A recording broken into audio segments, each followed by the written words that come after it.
예, 안녕하십니까. 장기덕입니다. 최춘식 국민의힘 국회의원이 코로나 이 사망자 통계에 대해서 자기가 중요한 것을 발표를 했습니다. 사망자 통계가 많이 부풀렸다. 그리고 이것은 좀 문제가 아주 많다. 뭐라고 얘기했느냐 하면요. 지금 우리나라에서 코로나로 인해 사망했는 사람이 거의 5,200명 가까이 되는데 그 중에서 96%는 기저질환자, 원래 아파서 아픈 사람, 원래 아파서 곧 죽을 사람, 그 죽는 사람을 다 코로나 때문에 죽었다고 그 통계에 포함시켰다는 내용입니다. 그 말이죠. 그래서 어떻게 그 통계 자료를 발표를 했느냐? 총 죽었는 사람이 5,200명 가까이 됩니다. 5,200명 가까이 되는데 그 중에서 5,200명 중에서 5,015명, 그러니까 거의 96%죠. 96%는 기저질환자였다. 원래 죽는 사람이었습니다. 그리고 나머지 코로나로 인해서 감염돼서 죽었는 사람이 169명이었다. 이래 얘기를 했는데요. 이거는 일단 기본적인 조사를 했는 통계 자료니까 그렇겠죠. 그렇습니다. 근데 저는 이것도 이 통계보다도 오히려 저는 더 심하다고 생각합니다. 지금까지 정부에서 발표했는 게 순수한 코로나 사망자가 169명이다. 저는 이것도 과장됐다고 봅니다. 왜냐하면은 자, 우리가 이걸 생각 한번 해보시죠. 우리가 대구에 우한 폐렴이 들어와 가지고 대구를 봉쇄한다 뭐 이렇게 했을 때요, 대구에서 사망자가 250명 가까이 나왔습니다. 근데 거기에서 죽었는 사람이 청도 장례식장, 맞죠? 청도 장례식장에서 죽었는 사람, 그리고 대구의 요양병원 환자들, 요양병원 하고요. 그다음에는 뭐 특별하게 죽었는 사람이 없지 않습니까? 근데 그 사람들은 원래 아픈 사람이었어요.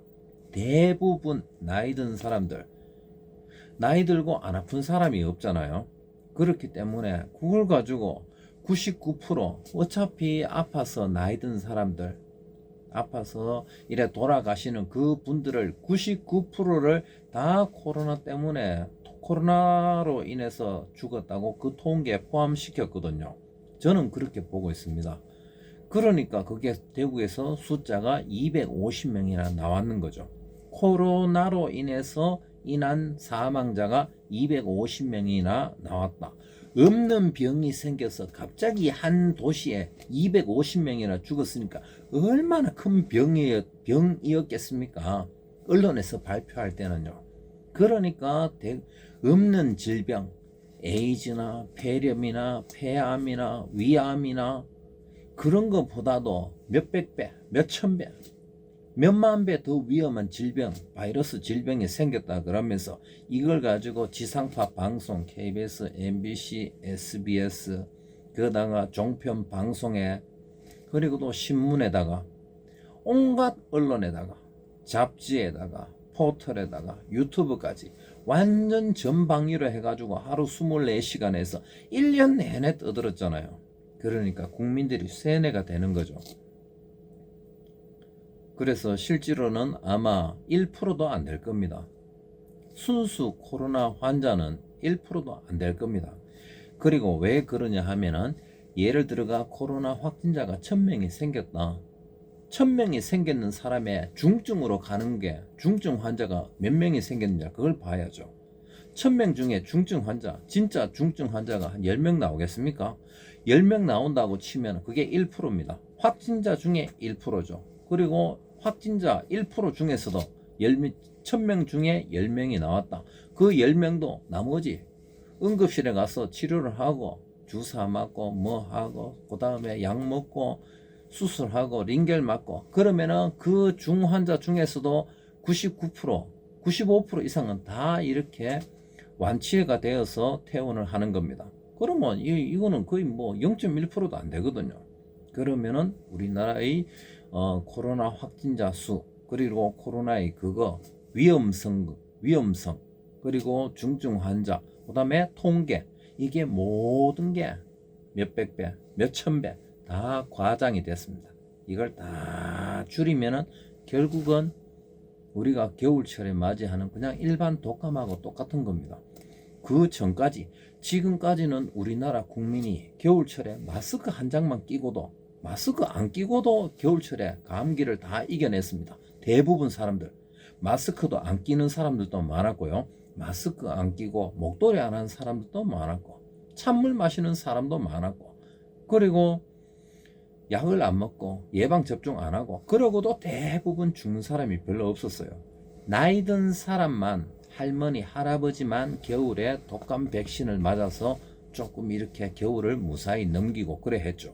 그런데 코로나라는 이 바이러스가 들어와 가지고 갑자기 그 기존에 하던 그거보다도 지금 우리가 방역을 얼마나 많이 하고 있습니까? 기존에는 우리나라 전 국민 5천만 명 중에서 겨울에 마스크 끼는 사람이 100만 명 될까 말까 아닙니까? 그러면은 100만 명이면 100만 명 되나? 그러면은 1000만 명에 100만 명 10%, 그 다음에 5천만 명이면은 전 국민의 2%, 한겨울 돼도 우리나라 전 국민의 2% 정도밖에 마스크를 안 꼈거든요. 그런데 지금은 한겨울뿐만 아니고 한여름에도 전 국민 100%가 다 마스크 끼고, 봄, 여름, 가을, 겨울 전 국민이 100%를 마스크 다 끼고요. 예전에는 2%만 마스크 꼈습니다. 근데 지금은 100%를 끼잖아요. 100% 끼고 사회적 거리 두기를 그만큼 하고, 그 다음에 영업시간을 제한하고, 애들 학교도 안 보내고, 그리고 유치원도 가지 마라 그러고, 식당에서 영업시간 제한하고, 식당에서 몇 명 이상 모이지도 못하게 하고. 그러면 불과 1년, 2년 전에 우리가 그 겨울철에 이 생활하던, 그리고 그 겨울 감기의 기본적인 방역 생활, 거기에 대해 거기보다도 지금이 우리가 몇십만 배, 몇백만 배 더 국민을 팍팍 조우고 있잖아요. 국민을 더 조우고 있는데, 그런데도 확진자가 더 많이 생기고 더 위험하잖아요. 여러분, 이상하지 않습니까? 왜 이렇게 돼야 됩니까? 결국은 이렇게 계속 몰고 나가는 거는 무슨 계획이 있는 겁니다. 계획이 없이 우연한 방역 실패는 있을 수가 없습니다. 여러분, 제가 왜 이 말씀을 드리나 하면은 저는 대한민국을 사랑합니다. 대한민국 파이팅! 사랑합니다. 대한민국.